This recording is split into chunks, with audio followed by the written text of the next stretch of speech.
What's good, y'all? Welcome back to another brand new video, man. You already know what it is, what your boy Chris is reacting to, man. We have a real good one right here. We have how to lose an MVP award in 10 seconds. I'm actually interested to see this, honestly. Within 10 seconds is crazy. I ain't about to lie. Like, losing the MVP in 10 seconds is crazy work. But we about to see what this video is talking about and what this video is about. So we'll get right into this, man. I also want to say, y'all, I did drop brand new videos. Go check out my main channel. Go check out the other vlog channel. Go check out me on mom's channel. Go check out everything, and more videos about to be posted on here too. You already know. But man, I thank y'all. I love y'all so much. Thank y'all for all of the support. But I want to get right into this, man. So let's see.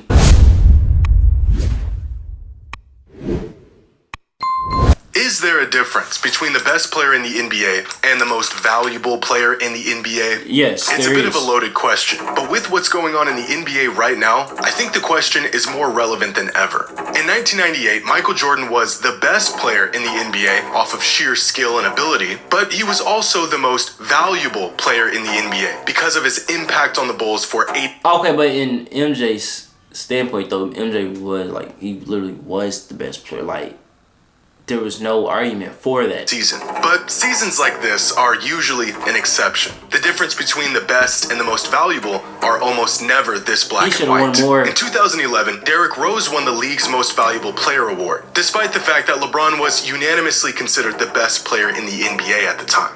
In a league loaded with all-time great talents in the mid-2000s, Steve Nash won back-to-back MVPs, even though he was never considered the best player in the NBA. How good a player is and how valuable they are two very different things. How valuable is a player despite how incredible they are if they can't stay on the court? And how valuable can a player be if they aren't nearly as great, but they are always ready and available? Because right now, I think we're learning the harsh answer to this question.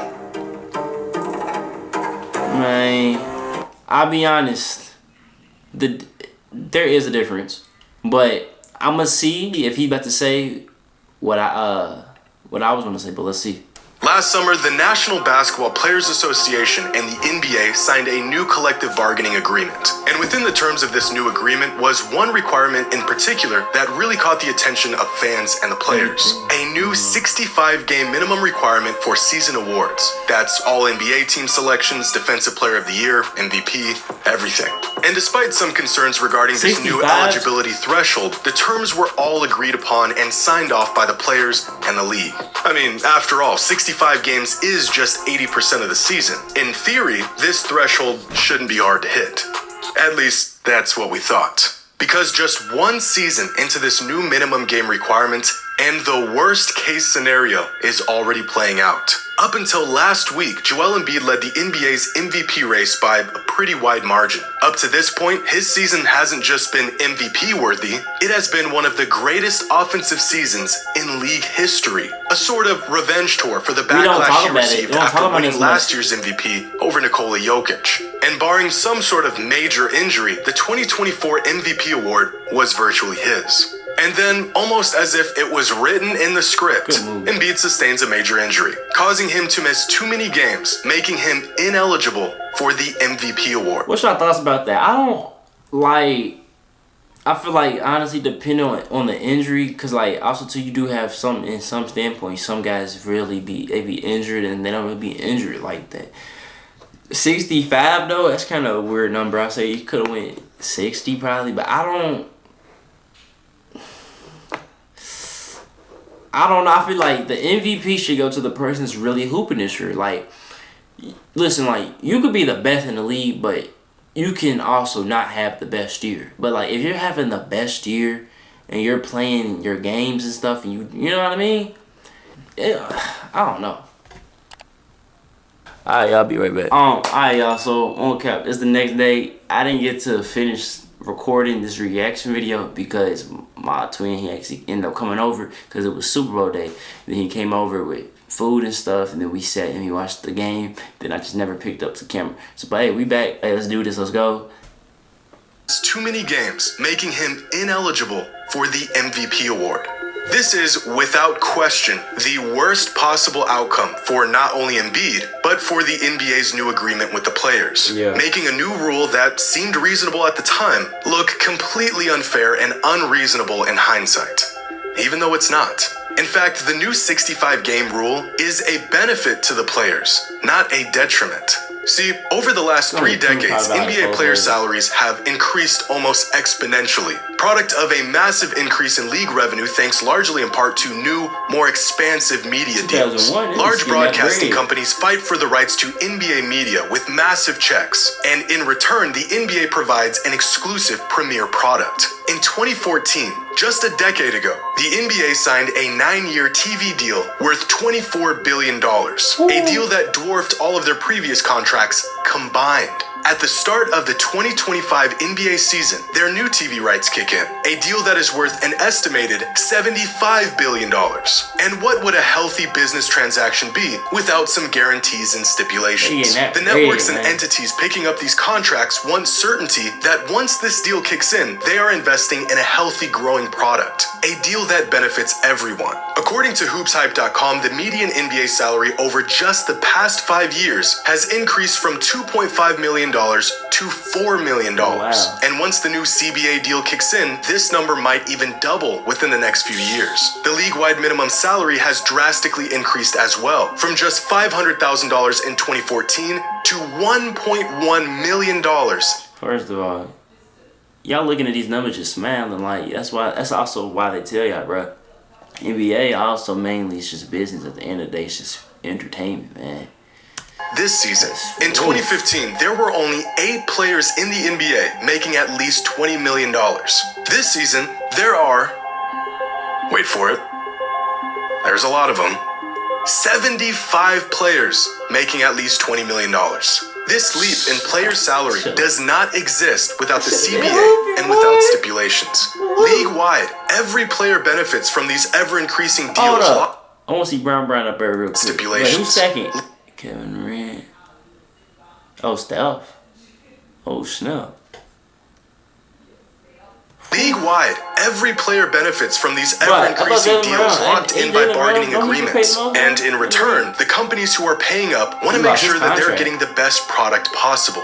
And after seeing teams resting and sitting star players, they felt it was necessary to add this 65-game minimum requirement to ensure the quality of their investment. Could this requirement hurt a handful of star players in the long run? Possibly. Sure. Injuries happen. Not every game missed is intentional. But do these requirements also help lock in deals that benefit every single player around the league? Yes. But this only addresses one side of the issue. Because with these new requirements, us fans are winning too. Star players around the league are playing far more games this season than they did in the past few years. Here are the 15 All-NBA players from last season. And through January of last season versus through January of this season, only 3 of these 15 players have played less games this season compared to last season. At this point last year, the top 15 players around the league missed 117 games.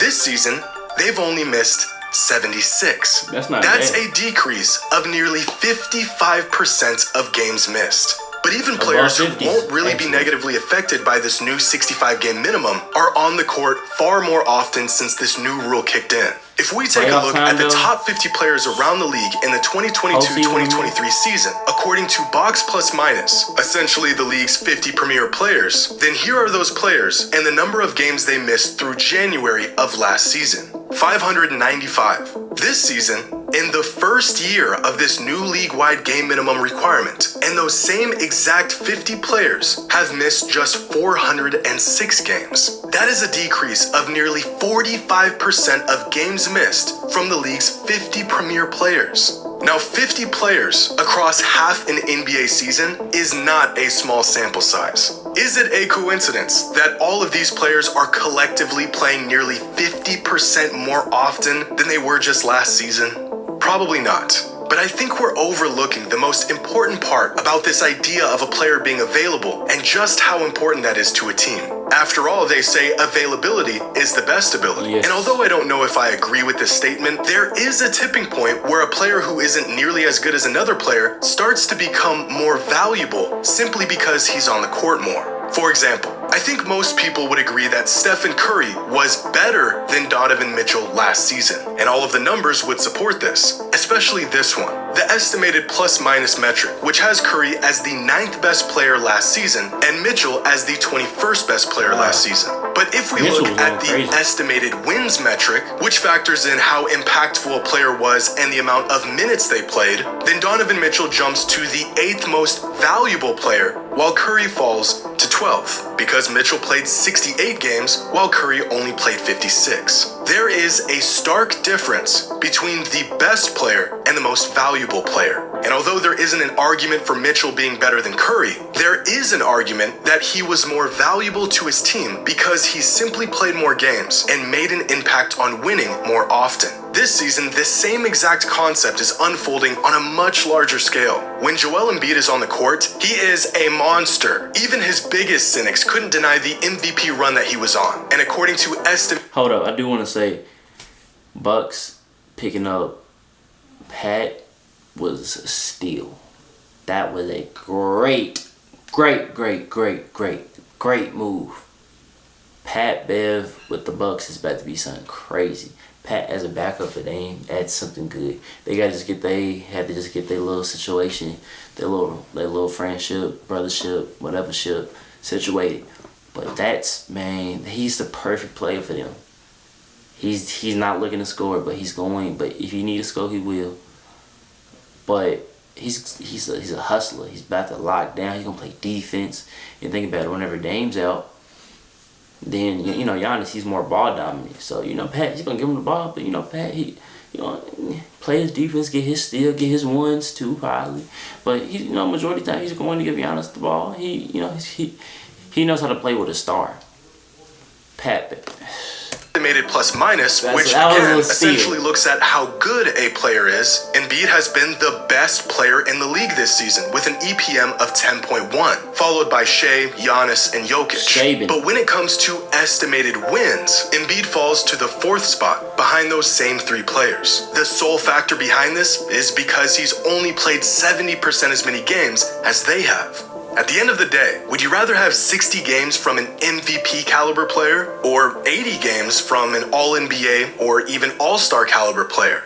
I think the overall concept for this new 65-game minimum requirement for awards is generally a good thing. We will inevitably see some of the downsides to the rule, but overall, the good that will come from it will far outweigh the bad. Some players may not like it, but it's the players and their decisions that led to this point in the first place. With the regular season becoming more irrelevant and disconnected from the postseason, with more players strategically sitting out games and picking and choosing when they want to play, the league had no choice but to enforce this new rule. Over the last 30 seasons, here are the percentage of games played by players who made All-NBA teams. Throughout the 90s and 2000s, the top players around the league played in about 91 to 95% of all games. In fact, prior to 2018, this number only dipped below 90% one time. But over the past 6 seasons, superstars around the league have been playing less and less, bottoming out last season at just 81.5% of games played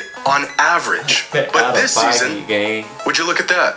The players who are projected to make an All-NBA team are on track to playing 92% of all available games. Some may not like it, but the new rule is working. I think playing 80% of the season is a reasonable standard for the best players in the world. And if a player can't hit that standard, he's either not as valuable as the players who did, or he had the misfortune of sustaining an injury, which has and will always be a huge unknown factor in sports. But still, even after all this, it seems like fans are torn on this minimum game requirement. So what do y'all think?